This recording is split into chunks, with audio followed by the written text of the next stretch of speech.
where the Telegraph is reporting that Scotland manager Steve Clarke has made a fresh attempt to persuade Harvey Barnes to play for Scotland with the promise of a place in the World Cup squad. Now listen, mate, no brainer. Right, Harvey Barnes, think about it.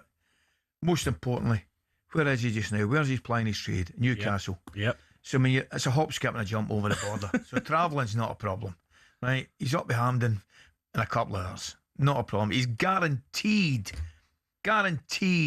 to get into the squad, mate. Right, he's in the squad and he'll play. He'll play with, in that, our middle to front is as good as it gets this moment in time. McGinn, McTominay. But No, hold on a minute. Just wait a bit. Just don't give us a butch yet. Right, he's getting in there, and he's adding to our strongest area in the team. Right, but he'll play. You can't wait to shit me down, can you? Okay.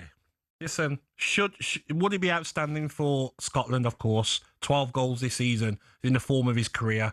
But let's say he takes your position and you're a left winger for Scotland and you've done all the hard yards of getting your country to a World Cup.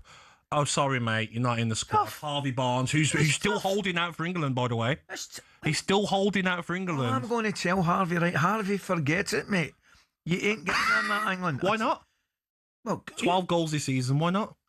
Well, you think of the competition he's up against, right? Are they all performing? Right, so do you think Thomas Tuchel's going to take him? No, I don't. Right. He's not been in a squad with him. I think he's too late. But his form, he's probably holding out, thinking, I scored more than Gordon. He ain't getting him before Gordon.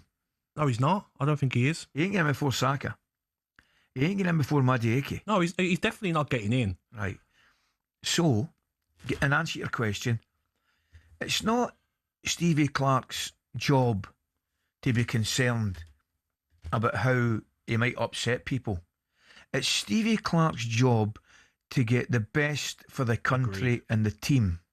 And if it's the best for the country and the team moving forward, now, if I'm a Scotland player, I think the opposite, right? I don't think, he's taking my place. I think, great, an addition to the squad that's going to help us do well. If you're a centre midfielder, you're like, yes, perfect. We've got another outlet on the counter-attack. We've got Barnes' pace and goal-scoring ability. If you're a winger, you liar, for Scotland, you're saying, Gaffer, don't you dare. He's English. He wants to play for England. He's waiting out and he's using us as a last resort to go to a World Cup. The same's happening with some of the African countries. It's 94 miles up the road. Get yourself in a car, go up and see Steve, get it sorted, get the deal done. I mean, Harvey... Give me a winger from Scotland. Harvey Barnes, when's Harvey Barnes ever going to get the chance Go to a World Cup. pull on a Scotland jersey and play against Brazil in Miami? Give me a Scottish winger that would be going to the World Cup. Ben Gannon Dokes. Okay. Any others? Not out and out wingers, no.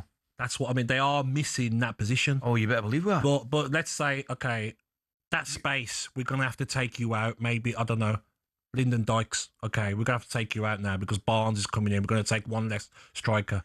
Or Che Adams. We've not got a lot of strikers. What are you talking about? Now, if you haven't listened yet, you need to make sure you check out the How to Win World Cup podcast. In last week's episode, Matt Forde and Jacob Hawley were joined by American goalkeeping legend. I saw this, I think Brad Friedel lives in Turkey or something like that, who spoke in England's number one, Jordan Pickford. I think if he goes and wins a World Cup, I think England have a team that can win a World Cup, then he'll be considered as a true England great. I think he is a Premier League great for sure, but then being an international great is something different.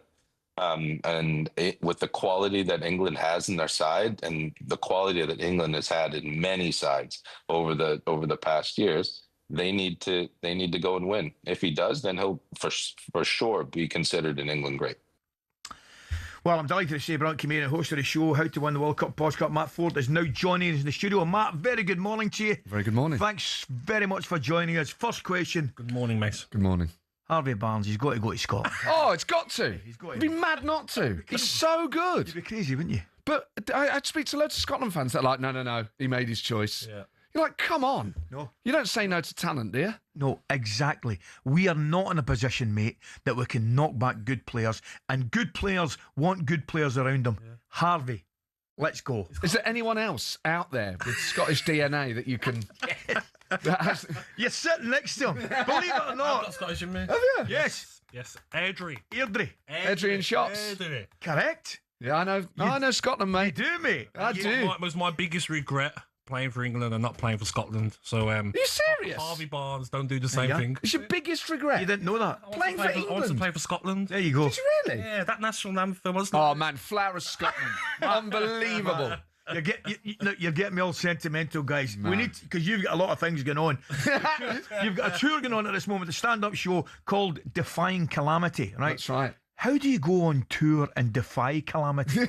Well, Surely they go hand in hand. yeah, well, they do a little bit. Yeah, it depends how the gigs go, but it's just great fun. You know, as you know, I do like lots of impressions of politicians and a few football and cultural people, and then I talk about having survived cancer a couple of years ago and the changes to my body as a result of it. So it's like mixing the personal with the political, and it's just great fun. You know, it's good to be alive. Do you know what I'm dying to ask somebody like yourself, Matt? Where do you just get an idea? Obviously, when you've got a tour planned, you'll go and you'll do a script and you'll have a line you'll follow. But where do you see the humour? Where do you find the humour? Is it in everyday life? It's everyday life, and I think I watch a lot of the news, and then you see sort of hypocrisy or incompetence. You know, they're always like good things. But what I often try and do is I do this whole thing about. So I had the base of my spine removed, so I've lost bladder and bowel function, so I've got a colostomy bag and I have to catheterise. I'm currently having treatment for erectile dysfunction on the NHS.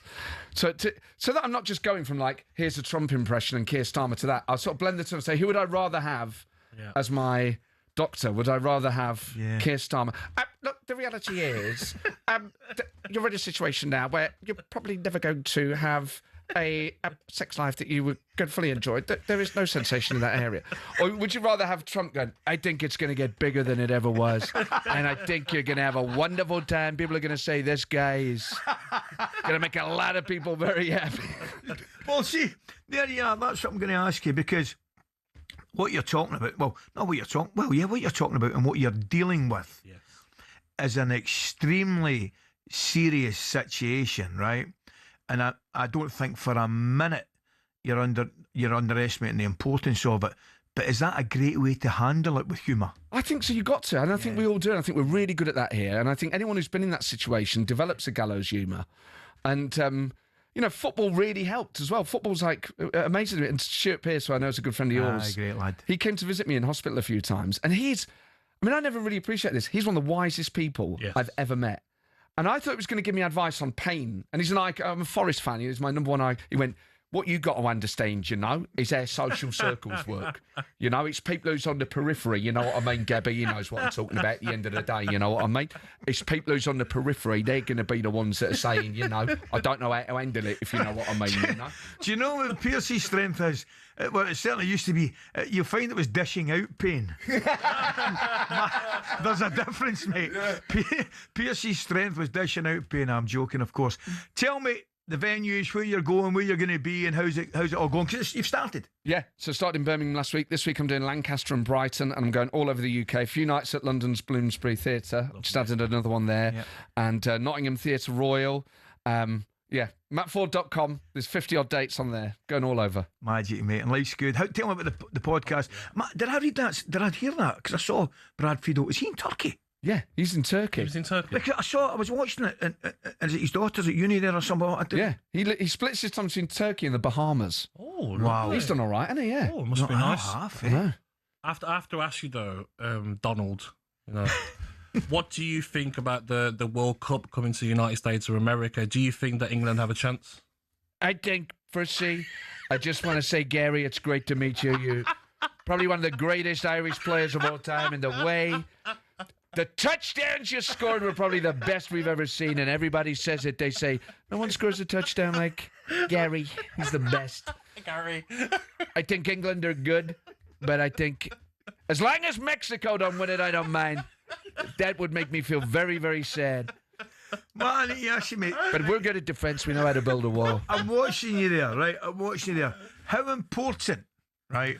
As soon as he set you up there, I see the face. Yeah. Right. You've got to pull the face. Exactly. So it's not just the voice with these guys. It's mannerisms. It's all the manner. With Boris Johnson, it was always, I want to, what was it? Yes, I pay tribute to the wonderful talkSPORT economy global.